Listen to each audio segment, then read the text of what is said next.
The Apache woman knocked on the lonely cowboy's door and said, "I want a baby."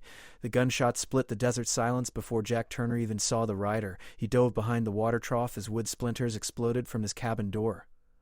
3 more shots followed, kicking up dust around his boots. The rider wore a wide hat and moved like smoke across the sand. Jack grabbed his rifle from inside the doorway and fired twice into the air. The rider stopped 50 yards out. Then she dismounted. Jack lowered his rifle halfway. The woman walked forward with her hands visible but not raised.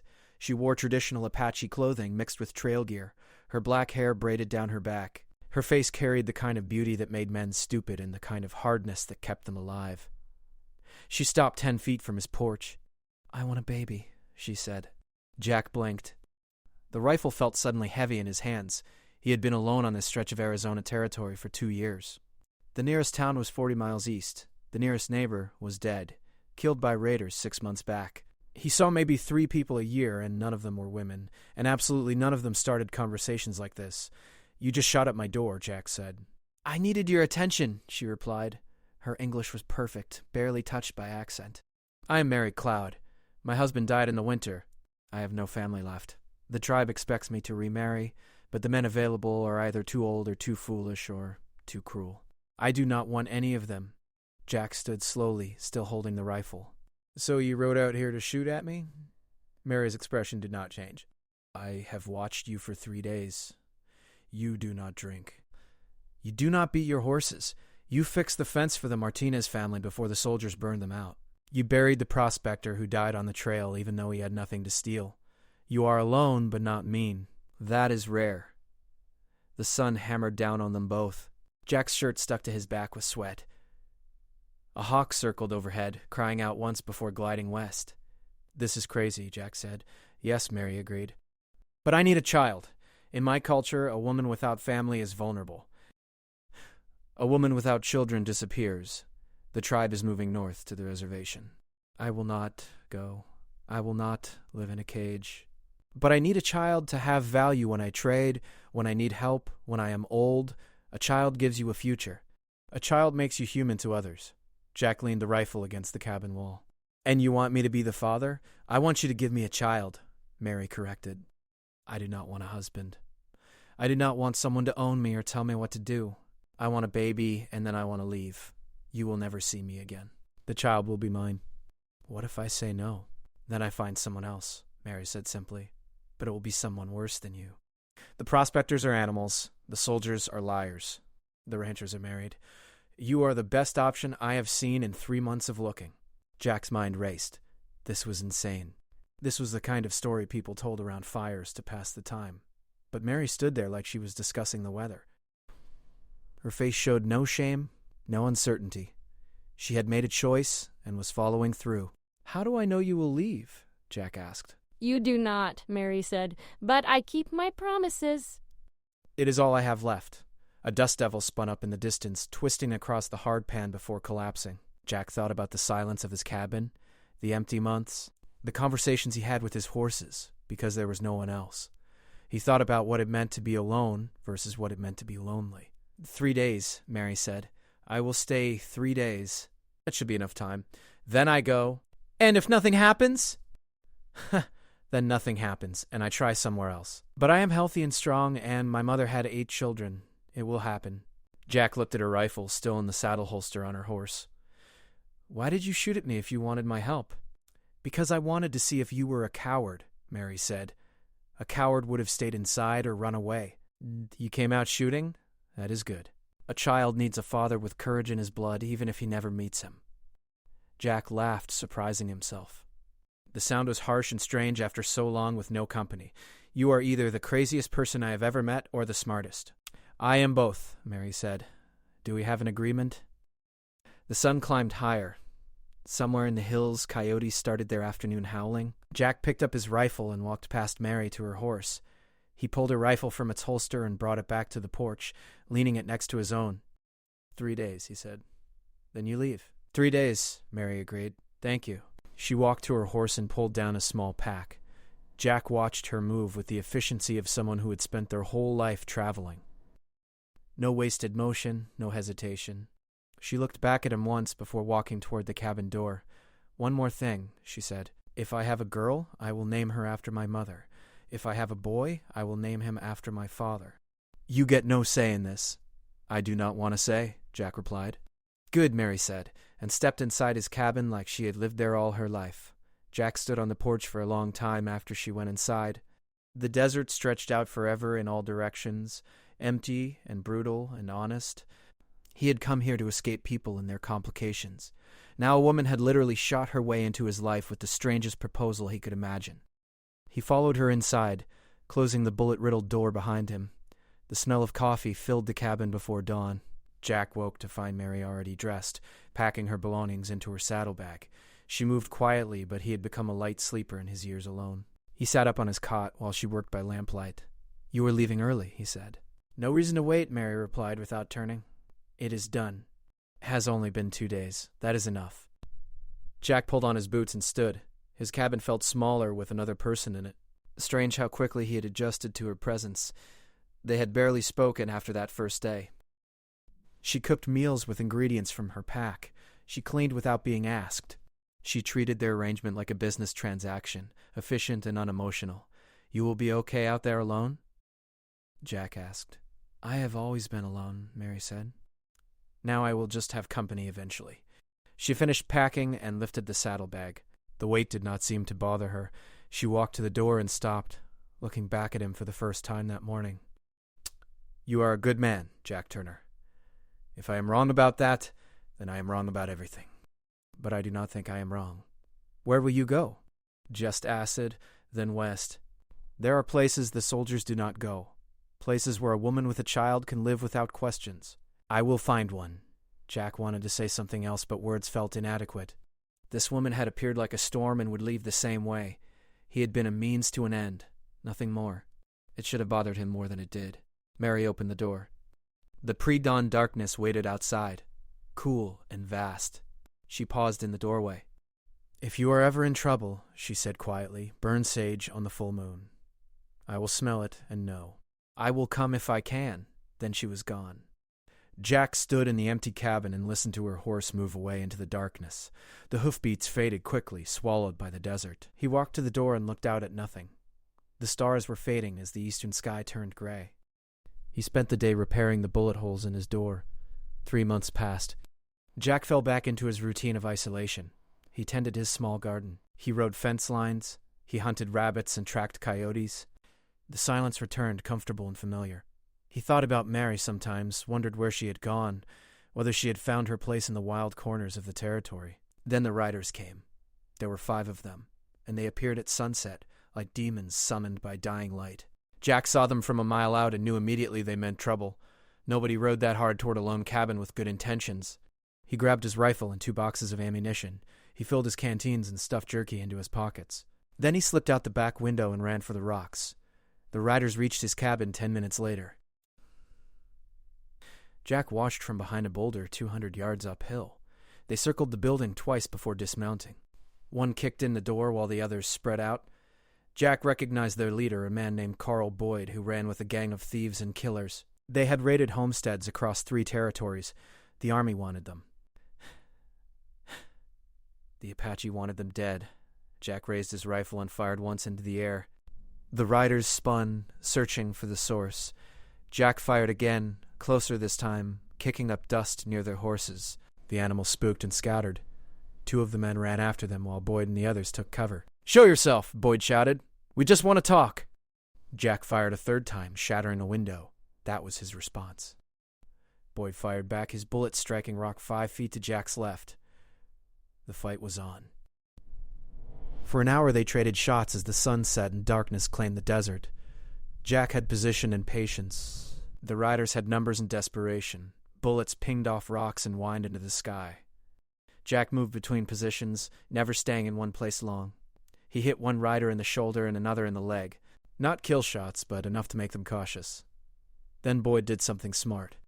He set fire to the cabin. Jack watched orange flames climb the dry wood walls. Smoke billowed black against the purple sky. Everything he owned was burning. His supplies, his tools, the small comforts he had accumulated. 2 years of life turning to ash.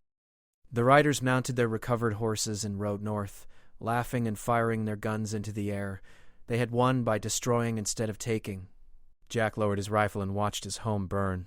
There was nothing to do but let it go. When the flames died down to coals, he walked back down to survey the damage. The cabin was a skeleton of charred beams and collapsed roof. The heat still radiated from the wreckage. Jack sat on a rock and stared at the ruins until the stars came out. A horse nickered in the darkness. Jack grabbed his rifle and spun.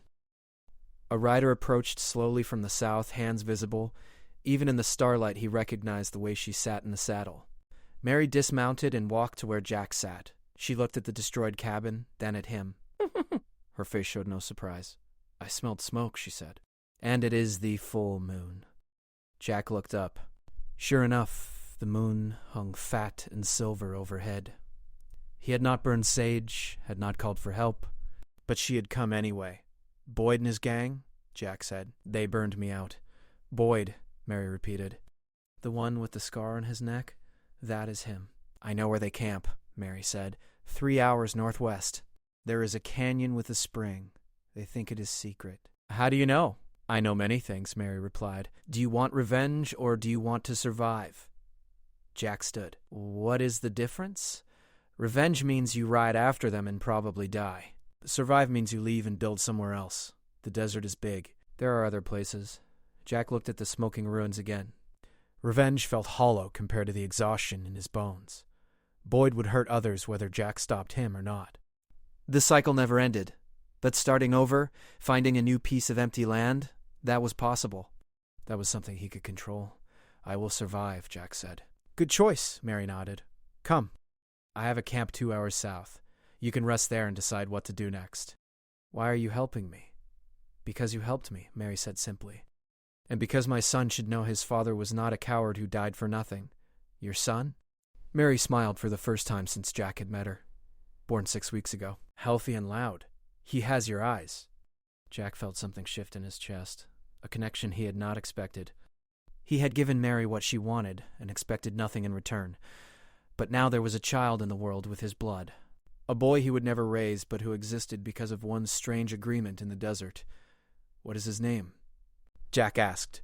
"Peter Cloud," Mary said. "After my father. He was a warrior who chose peace."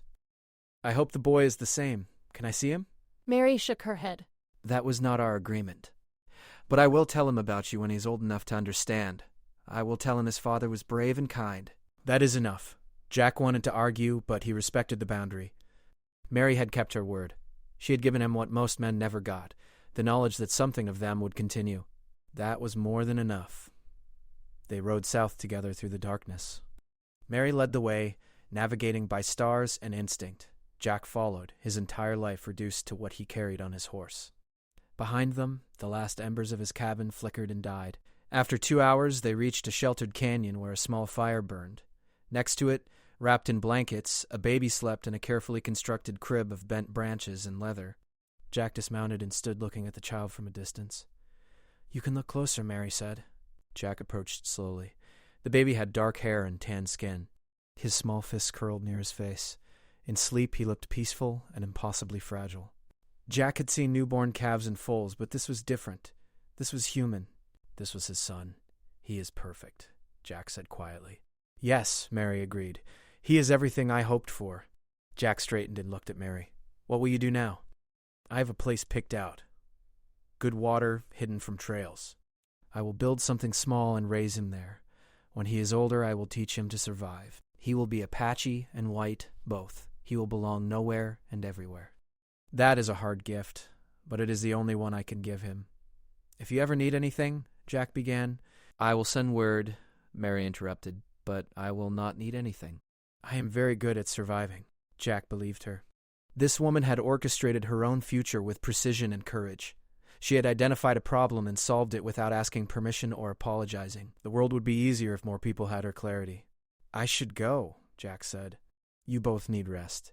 Where will you go?" "North, maybe. Or west. Somewhere no one knows me. Start again." "That is good," Mary said. "The past is heavy. Better to leave it behind." Jack mounted his horse. He looked back once at the sleeping child and the woman who had disrupted his solitude so completely. They were already fading into memory. becoming a story he would tell himself on long, lonely nights. "Goodbye, Mary Cloud," he said. "Goodbye, Jack Turner. Thank you for your courage." He rode north under the stars. The desert opened before him like a promise of clean slates and second chances. Somewhere behind him, a woman and a baby slept safe by a fire. Somewhere ahead, a new life waited to be built. Jack Turner had lost his home but gained something more valuable. He had learned that being alone was a choice, not a sentence, and that was worth more than any cabin could ever be. The town of Red Hills squatted in a valley between rust-colored bluffs, like a mistake someone forgot to correct. Jack arrived 3 weeks after leaving Mary's camp. His money had run thin and winter was coming. He needed work and a roof, even temporary ones. The town was small but growing, fed by a silver mine that kept producing just enough ore to maintain hope. Jack found work at the livery stable, mucking stalls and shoeing horses. The pay was poor but steady. The owner, an older man named George Parker, asked few questions and offered fewer opinions. That suited Jack perfectly. He rented a room above the general store and settled into the rhythm of invisible existence. But Red Hills had problems. The mine owner, a man named Vincent Drake, controlled everything. He owned the saloon, the hotel, the general store, and most of the houses. He paid his workers in scrip that could only be spent at his establishments.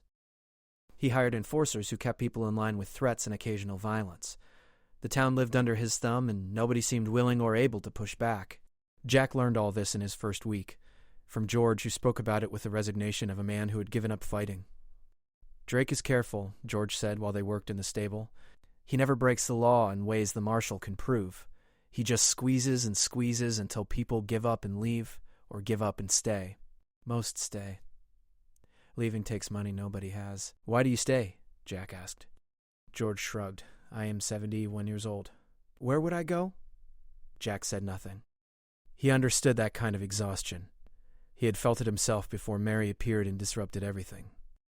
Sometimes the weight of fighting was heavier than the weight of enduring. 2 months passed. Jack kept his head down and his conversations brief. He learned the faces and names of Red Hills but made no friends. He ate alone and worked hard and saved every penny. By January, he had almost enough money to move on to somewhere better. Then Katie Brennan came to the stable. She was 19, with blonde hair and a quick smile that could not quite hide the fear in her eyes. She worked at Drake's hotel, cleaning rooms and serving meals. She brought her horse, a gray mare with a bad shoe, and asked Jack to fix it. "She will be ready in an hour," Jack said, examining the hoof. "Thank you," Katie replied. She hesitated, then added, "You are the one who came from Arizona, right? George mentioned you." "That is me. Must be nice," Katie said quietly. "Being able to just leave when you want, go wherever, not be trapped." Jack looked up at her. The fear in her eyes had spread to her voice. "Are you trapped?" Katie glanced at the stable entrance, checking for listeners. Then she nodded. "Mr. Drake says I owe him money. For the room, for food, for clothes he bought me when I first arrived. He keeps adding to what I owe. I work every day, and the debt never shrinks. He says I cannot leave until I pay him back." "That is called slavery," Jack said bluntly. "He says it is legal," Katie whispered. "He says I signed a contract." "Did you?" "I cannot read very well." "He put papers in front of me and I signed them. I trusted him." She looked down at her hands. "I want to leave. I have a brother in California. He said I could come live with him. But Drake will not let me go. His men watch the stage station. They watch the trails. Last month a girl tried to run and they caught her. They brought her back, and Drake added 6 months to her debt." She looked at Jack with desperate eyes. "I do not know what to do." Jack finished examining the horse's hoof and stood. He should walk away. This was not his problem. He had his own plans, his own escape waiting. Getting involved with Drake meant danger and complication. It meant everything he had worked to avoid, but he thought about Mary and the choice she had made. She had taken her future into her own hands despite the odds. She had been brave when bravery was the only option. And now Jack had a son somewhere in the desert, a boy he would never meet but who carried his blood. What kind of man did he want that boy's father to be? "Come back tomorrow," Jack said. "I will think of something." Katie's face flooded with hope. "Thank you. Thank you so much." "Do not thank me yet," Jack warned.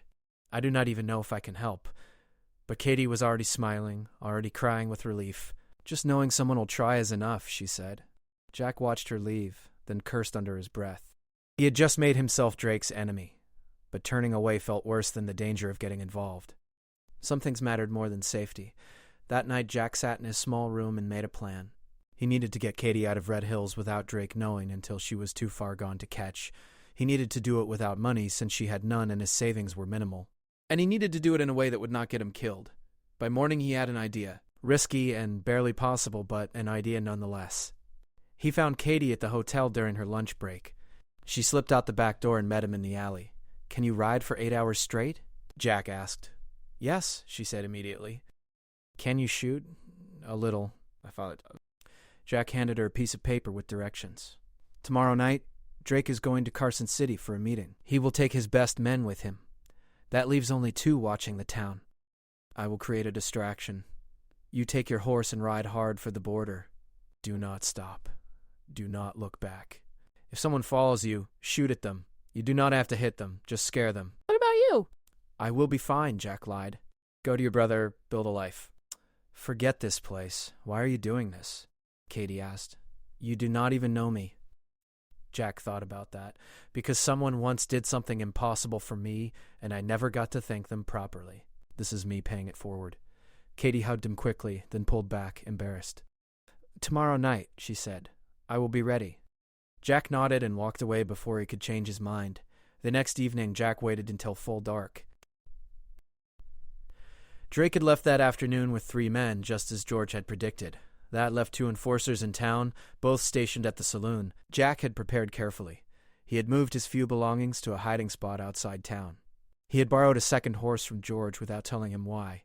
He had filled saddlebags with supplies. At 10 o'clock, Jack walked into the saloon. The 2 enforcers sat at a corner table, playing cards and drinking. They looked up when Jack entered.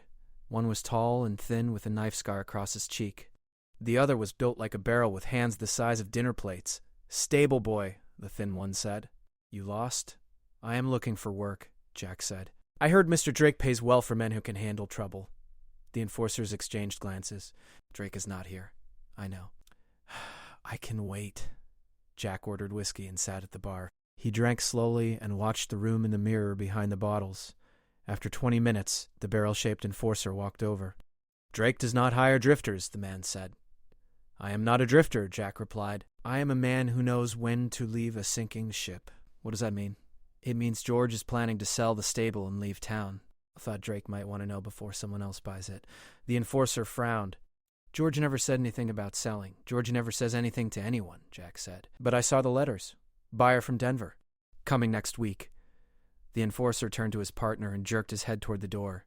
"We should check this out." They left the saloon together, heading toward the stable.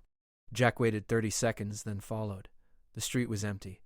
Everyone in Red Hills learned to stay inside after dark. Jack moved quickly to the hotel and knocked twice on the back door. Katie appeared immediately, wearing trail clothes and carrying a small bag. Her horse waited in the shadows, already saddled. "Go now," Jack said, fast and quiet. Katie mounted and leaned down to grip his hand once. "I will never forget this," she whispered. Then she was gone, riding hard into the darkness. Jack walked back toward the stable. He needed to keep the enforcers busy for at least an hour. By then, Katie would be 15 miles away and impossible to track in the dark. But as he rounded the corner, he found both men waiting for him. "There are no letters," the thin one said. "George does not know anything about a sale." "Must have been mistaken," Jack said casually. The barrel-shaped enforcer stepped closer. "You helped that girl escape. Drake will want to talk to you about that." "Drake can find me on the road," Jack said.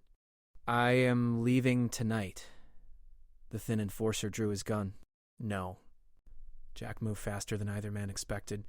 He drove his shoulder into the barrel-shaped man's stomach, sending him backward into the thin one. Both men fell into a tangled heap. Jack ran. Gunshots cracked behind him, bullets splintered wood and sparked off stone.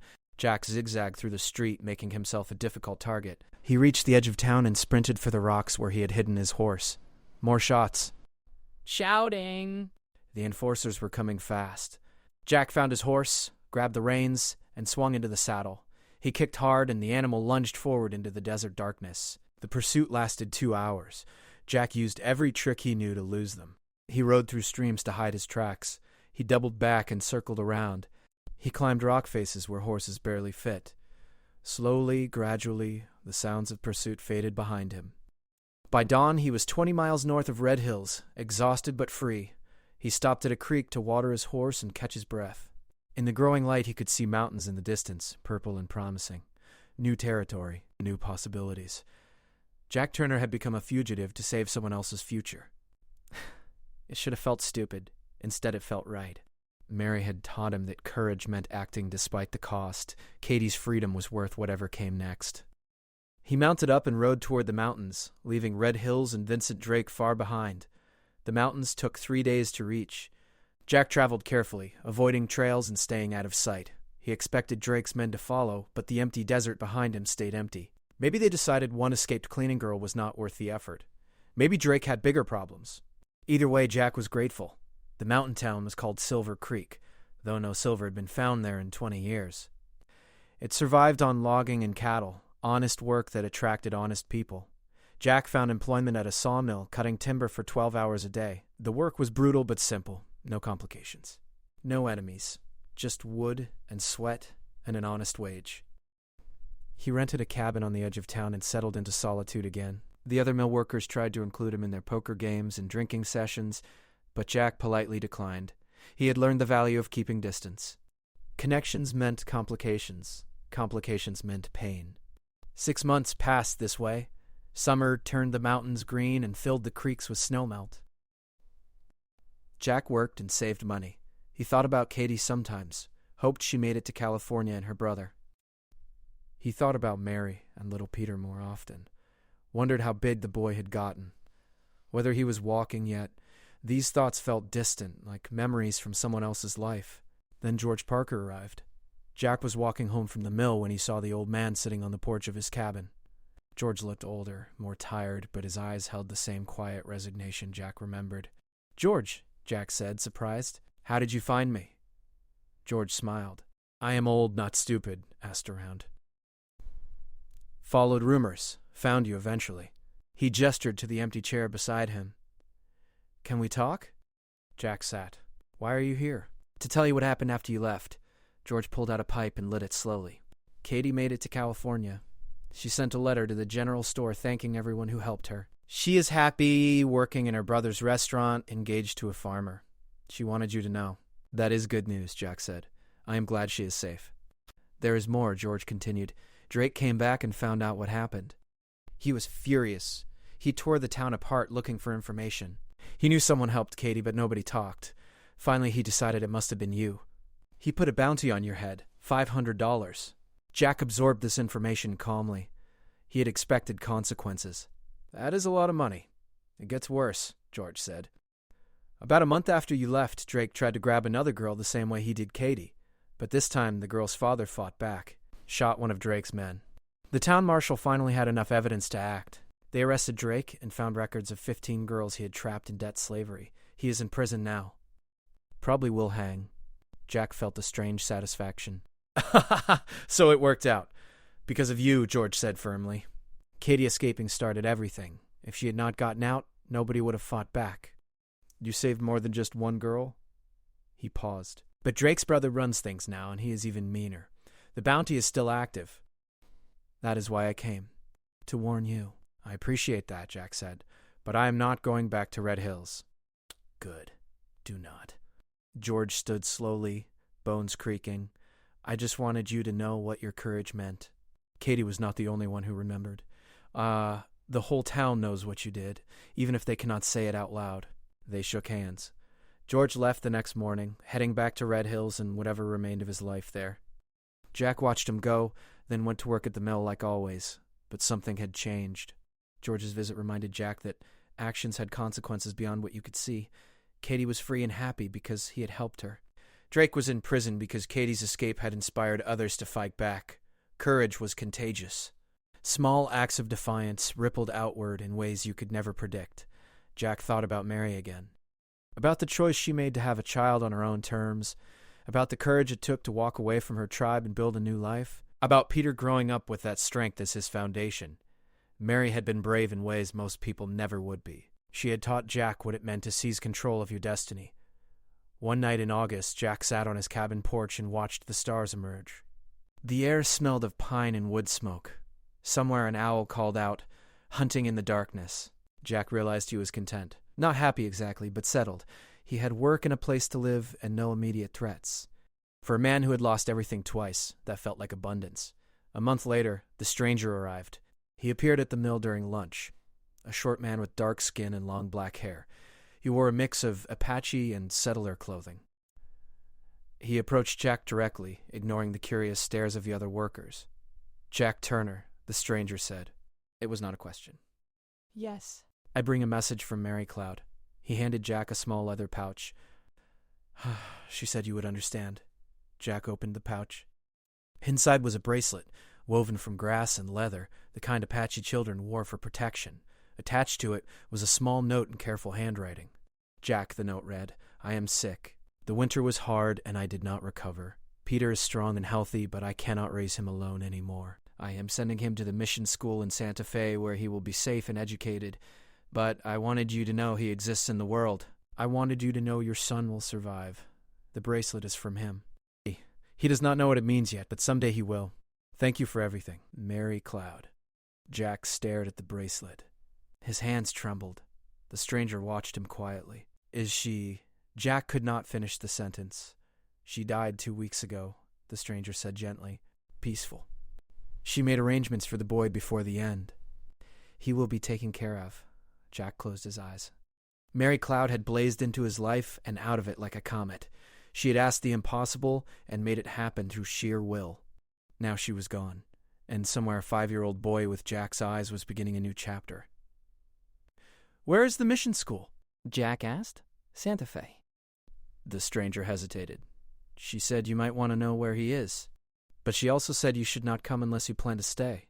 She did not want you disrupting his life unless you were committed." "I understand," Jack said. The stranger nodded and turned to leave. "Wait," Jack called. "What is your name, Daniel Wind?" "I was Mary's cousin. I tried to convince her to stay with the tribe." She refused, but she was right to refuse. She was always right. He looked at Jack with something like respect. "She spoke highly of you, said you had honor." "That is rare among white men." "It is rare among all men," Jack replied. Daniel smiled. "True." He walked away, disappearing into the trees. Jack held the bracelet for a long time. Then he tied it around his wrist and went back to work. The saw blade screamed through timber. Sweat poured down his back. His mind raced with possibilities and questions and grief. That evening Jack sat in his cabin and wrote a letter. He addressed it to the mission school in Santa Fe. In it he explained who he was and his connection to Peter Cloud. He said he would send money every month to help with the boy's expenses. He said he would not interfere or try to contact Peter directly, but if the boy ever needed anything, if he ever wanted to know about his father, Jack would be available. He sealed the letter and sent it the next morning. Then Jack Turner went back to his quiet life in the mountains, carrying his son's bracelet on his wrist and his memories close to his chest. 15 years passed. Jack Turner was 43 years old and looked 50. The sawmill work had aged him, carving lines into his face and stiffness into his joints. He still lived in Silver Creek, still worked the same job, still kept to himself. The town had grown around him, but he remained constant, a fixture people nodded to but did not know. He had kept his promise to Mary. Every month for 15 years he sent money to the mission school in Santa Fe.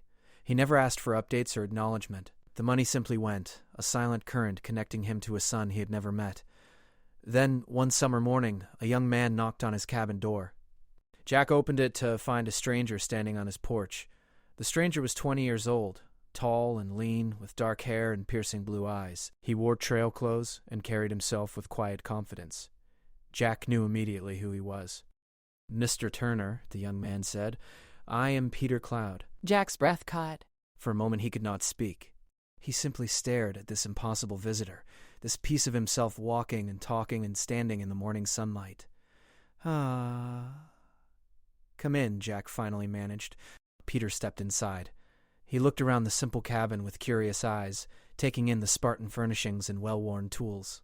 Jack noticed the way he moved, fluid and alert. Apache training mixed with mission school manners. "Please, sit," Jack said, gesturing to the table. They sat across from each other. Silence stretched between them, heavy with questions neither knew how to ask first. "The mission gave me your letters," Peter said eventually. "All of them. 15 years of letters. They arrived with the money every month." "I did not know they kept them," Jack said. "They did not give them to me until last month. When I turned 20, They said I was old enough to decide what to do with the information. So I came to meet you. Jack studied his son's face. Peter had Mary's cheekbones and dark coloring, but the eyes were definitely Jack's. The combination was striking. How are you?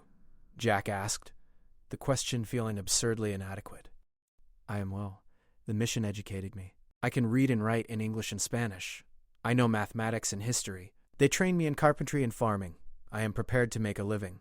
Peter paused. But I am also Apache. The mission tried to erase that, but they failed. I remember my mother's stories. I remember her language. I hold both worlds inside me. That must be difficult, Jack said. It is who I am, Peter replied simply. I do not wish to be anything else.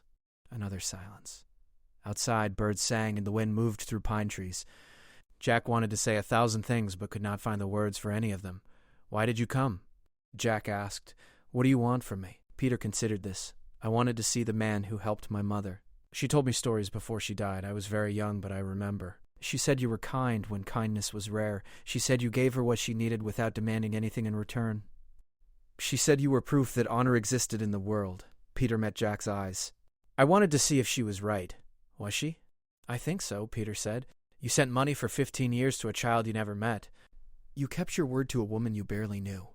That speaks to character. Jack felt his throat tighten. Your mother was extraordinary. She had more courage than anyone I have ever met. I am honored she chose me. Peter nodded. She often said that courage was making hard choices and living with them. She made many hard choices. Leaving the tribe. Having me. Dying alone so I could have a better life at the mission. All of it took courage. He pulled something from his pocket and set it on the table. She wanted you to have this. It was a small knife with a bone handle, intricately carved with Apache designs. Jack picked it up carefully. The craftsmanship was exquisite. She made it herself, Peter explained. She was very skilled. She said if I ever found you, I should give it to you. She said it was payment for your help, even though you never asked for payment. Jack turned the knife over in his hands. The weight felt perfect, balanced. This is too valuable, he said. It is already yours, Peter replied. I am just delivering it. Jack set the knife down gently. Thank you, and thank you for coming. I know this must be strange for you. It is strange for both of us, Peter said. But I am glad I came. I wanted to see you in person, to understand where I come from. Peter stood. I should go now. I have a long ride ahead. Where are you going? West. To California. I have a job offer on a ranch. It is time to start my own life. Jack stood as well. If you ever need anything, he began. I know where to find you, Peter interrupted gently. The mission kept all your letters, remember? I know you were here. That is enough. They walked to the door together. Peter paused on the threshold and extended his hand. Jack shook it, feeling the strength in his son's grip. Thank you for the money, Peter said. It kept me fed and clothed. It allowed me to learn. I will not forget. Your mother would be proud of you, Jack said. I can see her in everything you are. Peter smiled, and for a moment Jack saw Mary's expression on a younger face. That is the best thing you could say. Then Peter Cloud walked to his horse, mounted, and rode away down the mountain trail. Jack watched until he disappeared around a bend. Then he went back inside his cabin and sat at the table holding Mary's knife. He had given Mary what she needed, and she had given him something he never expected, a connection to the future. Peter Cloud existed in the world, strong and educated and ready for whatever came next. That was Mary's triumph and Jack's legacy. Jack tied the knife to his belt and wore it every day after that, a reminder of courage and choices and the unexpected ways lives could intersect and create something good. Winter came to Silver Creek hard that year. Snow piled 6 feet deep and temperatures dropped so low that water froze in the pipes. The sawmill shut down for 2 months. Jack lived on his savings and spent his days keeping the wood stove fed and the roof clear of snow. One night in January, someone pounded on his door. Jack grabbed his rifle and opened it to find a man half frozen and barely conscious. Behind him, more figures emerged from the blizzard, stumbling and desperate. Jack pulled them inside quickly. There were 6 of them, 4 men and 2 women, all in bad shape from exposure. "Who are you?" Jack demanded, keeping the rifle ready. The least frozen of the men spoke through chattering teeth. "Settlers. Heading for California. Our wagons broke down 2 days back. We have been walking since then. Please, we need help." Jack lowered the rifle. He threw more wood on the stove and started boiling water. The settlers huddled around the heat, shaking and miserable. One of the women was pregnant. One of the men had frostbite on his hands. They were in terrible condition. "You cannot go anywhere tonight," Jack said. "The storm will kill you." "You stay here until it passes. We do not have money," the speaking man said. "We lost everything when the wagons broke. I did not ask for money," Jack replied. He spent the night keeping them warm and fed. He treated the frostbite as best he could. He gave the pregnant woman his bed and slept on the floor with the others. The storm raged outside, howling and violent. But inside the cabin, 6 strangers survived, because Jack Turner opened his door. The storm lasted 3 days. By the time it passed, the settlers had recovered enough to travel. The speaking man, whose name was Henry Lewis, shook Jack's hand with tears in his eyes. "You saved our lives," Henry said. "All of us. If we can ever repay you." "Just keep moving west," Jack said. "Build good lives. That is payment enough." But Henry was not satisfied. He wrote Jack's name and location in a small journal. "Someday," Henry promised, "someday I will repay this debt." The settlers left, walking toward California in their dreams. Jack watched them go, then cleaned his cabin and returned to his routine. Spring came eventually. The mill reopened. Life continued. 2 years later, a letter arrived from California. It was from Henry Lewis. In it, Henry explained that he had succeeded beyond his wildest hopes. He had found gold, real gold, in a creek bed north of Sacramento. He had staked a claim and was pulling out nuggets by the handful. He wanted Jack to come west and share in the wealth. Jack read the letter twice, then set it aside. He had no interest in gold or California. He was comfortable in Silver Creek. He had work and a home and the quiet he preferred. Henry's offer was generous, but unnecessary. He wrote back thanking Henry, but declining. He said he was content where he was. He wished Henry well and asked him to remember the other settlers from that winter night. "Share the wealth with them," Jack wrote. "They suffered just as much as you did," Henry replied a month later. He had taken Jack's advice and tracked down the other settlers. He had given each family enough gold to start fresh. He called Jack a fool for not accepting the money, but said he respected the decision. The letter ended with an open invitation. If Jack ever changed his mind, Henry would always have work and a place for him in California. Jack put the letter in a box with Mary's notes and Peter's first letter from the mission school, his small collection of connections carefully preserved. 5 more years passed. Jack was nearly 50 now, his hair going gray, his body wearing down from decades of hard labor. He thought about retirement sometimes, but could not imagine what he would do with idle time. Work gave his life structure. Without it, he feared he would drift into irrelevance. Then Vincent Drake's brother found him. Jack was walking home from the mill when 3 men stepped out of the shadows. He recognized the type immediately, hired guns with hard eyes and harder reputations. The one in the middle was older, maybe 60, with silver hair and a face that looked like it had been carved from stone. "Jack Turner," the man said. "I am Richard Drake. You destroyed my brother's life 15 years ago." "Your brother destroyed his own life," Jack replied calmly. "I just helped one girl escape slavery. That girl's escape led to Vincent's arrest and execution.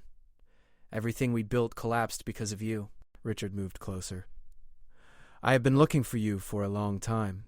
The bounty is still active, but I do not want the bounty. I want revenge." Jack assessed the situation quickly. 3 against 1, all armed. No witnesses on the empty street. He had no chance in a straight fight, but he had been in tight situations before. Survival meant thinking faster than your opponents. "You do not want to do this," Jack said. "I am not worth killing." "That is for me to decide," Richard replied. He nodded to his men. They drew their guns. Jack moved fast, diving behind a stack of lumber as shots rang out. Bullets tore through wood and sparked off metal. Jack crawled toward the mill, using the machinery for cover. More shots, shouting. He reached the back door and slipped inside. The mill was dark and full of hiding places. Jack knew every inch of it from years of work. He grabbed a long saw blade and positioned himself behind a support beam. The door crashed open. The 3 men entered, cautiously spreading out. "Come out, Turner," Richard called. "Make this easy." Jack waited. Patience was a weapon. The men moved deeper into the mill, searching between machines and behind stacks of timber. One of them passed close to Jack's hiding spot. Jack swung the saw blade hard, catching the man across the back. The man screamed and fell. The other 2 spun and fired blindly. Jack was already moving, using the darkness and his knowledge of the space. He reached the office and grabbed a kerosene lamp. He threw it hard at a pile of sawdust near the entrance. Glass shattered. Fire bloomed orange and hungry. The flames spread fast, feeding on wood and dust. Smoke filled the mill. The 2 remaining men retreated toward the exit. Jack followed, staying low and quiet. He emerged from the burning building and saw them mounting horses in the street. Richard Drake looked back at the fire, then at Jack standing in the glow. "This is not over," Richard shouted. "I will find you again." Then they were gone, riding hard into the night. Jack watched the mill burn. Other townspeople arrived with buckets, but it was too late.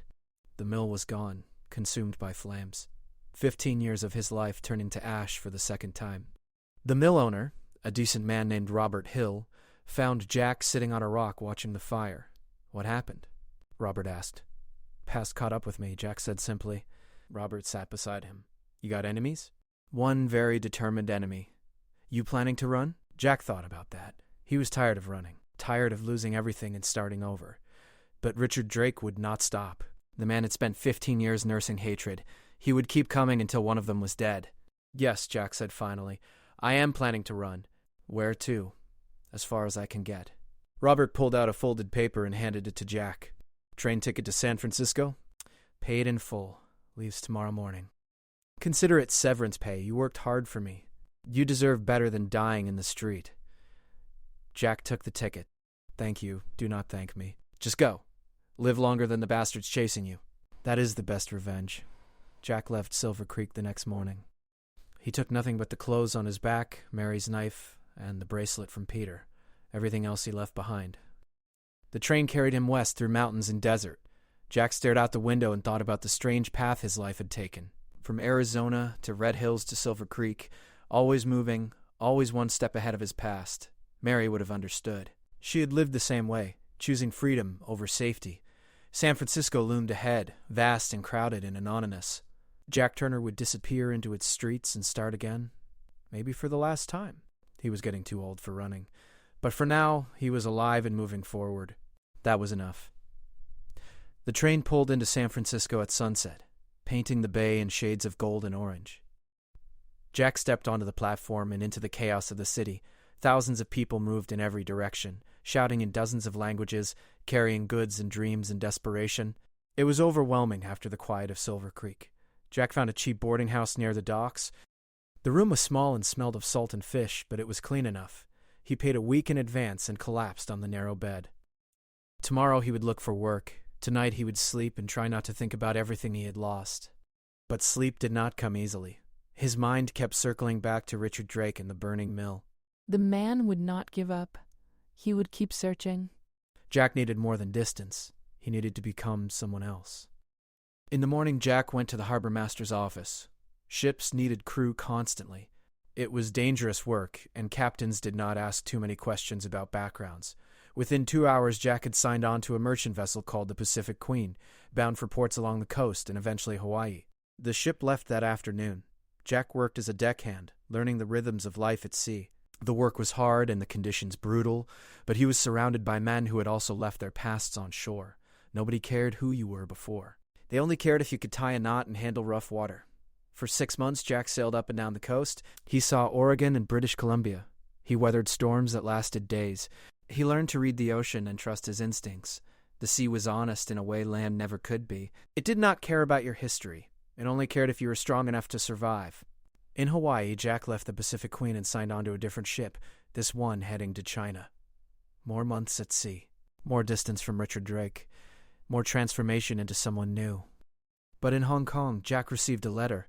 It had been forwarded through a chain of contacts, finally catching up with him in a foreign port. The letter was from George Parker. Jack, the letter read, "Richard Drake is dead. He died 3 months ago from a fever. His men have scattered. The bounty is gone. You can come home if you want, but I thought you should know you are free. Your friend George." Jack read the letter 3 times, standing on the Hong Kong docks while merchants shouted and ships unloaded cargo. Richard Drake was dead. The threat that had chased him for 15 years was gone. But free to do what? Jack looked at the harbor, at the ships and the endless horizon. He had spent so much time running that he had forgotten what it meant to choose his own direction. Now the choice was his, and he had no idea what he wanted. He thought about Silver Creek and the life he had built there, gone now, burned and scattered. He thought about Red Hills and the girl he had saved. He thought about Mary and the strange agreement that had given him a son. He thought about Peter and the single meeting they had shared. All of it felt like chapters from someone else's story. Jack Turner, the Arizona cowboy. Jack Turner, the fugitive. Jack Turner, the mill worker. Jack Turner, the sailor. Which one was real? Or were they all just masks he wore while trying to survive? A young Chinese boy approached him selling oranges from a basket. Jack bought one and paid extra. The boy smiled and ran off. Jack peeled the orange slowly, thinking. Mary had told him once that courage was making hard choices and living with them. She had made her choice to have a child alone and to build a life on her terms. Peter had chosen to embrace both his Apache heritage and his white education. Katie had chosen to run toward freedom even when it seemed impossible. What was Jack's choice? He finished the orange and threw the peels into the harbor. Fish rose to investigate, then swam away disappointed. Jack made his decision. He would not go back to Silver Creek or Red Hills or any place he had been before. Those chapters were closed. Instead, he would keep moving. He would sail to new places and see what the world offered. He was 50 years old and probably had 2 decades left if he was lucky. He would spend them exploring instead of hiding. Jack signed on to a ship heading to Australia, then one going to India, then Africa. For 3 years he sailed the world, working his way across oceans and continents. He saw things most people never would. A sunrise over the Indian Ocean, storms that lasted a week, port cities where every language blended into music.